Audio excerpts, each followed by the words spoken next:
మెదక్ జిల్లా ప్రజలకు అందరికీ కూడా నమస్కారం.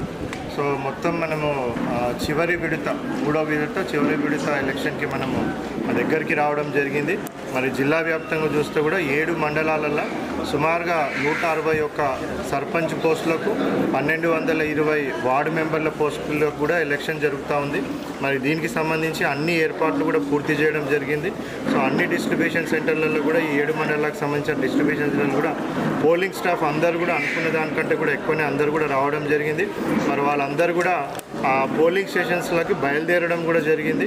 ఆ పోలింగ్ స్టేషన్స్లలో కూడా అన్ని ఏర్పాట్లు కూడా పూర్తి చేయడం జరిగింది. ప్రజలందరికీ కూడా విజ్ఞప్తి ఏంటంటే ఫస్ట్ ఫేజ్ సెకండ్ ఫేజ్ ఎలక్షన్స్లో మనకి సుమారుగా 89% ఓట్స్ నమోదు కావడం జరిగింది. మరి రాష్ట్ర వ్యాప్తంగా చూస్తే కూడా మనం 5వ స్థానంలో ఉన్నాం. మరి ఈసారి కంపల్సరీగా 95% కంటే ఎక్కువ మంది వచ్చి ఓటింగ్లో పాల్గొనాలనేసి కూడా మనం అనుకుంటా ఉన్నాం.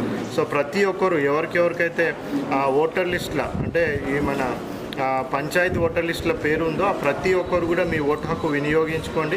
ప్రతి ఒక్కరు కూడా వచ్చి ఓటు వేయాలనేసి కూడా వాళ్ళందరినీ కూడా రిక్వెస్ట్ చేస్తూ ఉన్నాం. అదేవిధంగా శాంతి భద్రతలకు ఎవరైనా విఘాతం కలిగించినట్టయితే వాళ్ళ మీద కఠినమైన చర్య కూడా తీసుకోవడం జరుగుతుంది. సో ఎన్నికల నిబంధనలు అనేది అమల్లో ఉన్నందువల్ల ఆ మోడల్ కోడ్ ఆఫ్ కండక్ట్ని ఎవరు కూడా వయలేట్ చేయొద్దు. ఎవరు వయలేట్ చేసినా వాళ్ళ మీద యాక్షన్ తీసుకోవడం జరుగుతుంది. నిన్న సైలెన్స్ పీరియడ్ స్టార్ట్ అయినప్పటి నుంచి నిన్న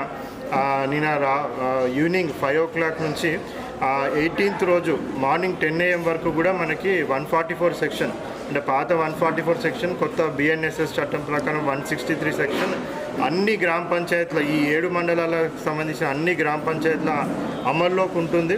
ఎవరైనా కానీ 4 కంటే ఎక్కువ వ్యక్తులు ఎక్కడన్నా గుమిగూడినట్టయితే చట్టపరమైన చర్య వాళ్ళ మీద కేసెస్ బుక్ చేయడం కూడా జరుగుతుంది. కౌంటింగ్ సెంటర్లలో కానీ పోలింగ్ స్టేషన్ దగ్గరలో కానీ గ్రామ పంచాయతీలో ఎక్కడ కూడా కానీ ఎక్కువ మంది గుమిగూడినట్టయితే మనం 163 BNSS చట్టంని ఉల్లంఘించిన వారిపైన చట్టరీతమైన చర్య తీసుకోవడం జరుగుతుంది. సో అందరు కూడా ఎన్నికల నిబంధనలకు లోబడి ప్రతి ఒక్కరు కూడా సహకరించి అందరికీ ఎవరికైతే ఓటు హక్కు ఉందో వాళ్ళందరూ కూడా 100% ఓటు హక్కు వినియోగించుకోవాలనేసి మరొకసారి మెదక్ జిల్లా ఈ 7 మండలాలకు సంబంధించిన గ్రామ పంచాయతీ ఓటర్లకు అందరికీ కూడా విజ్ఞప్తి చేయడం జరుగుతూ ఉంది. Thank you.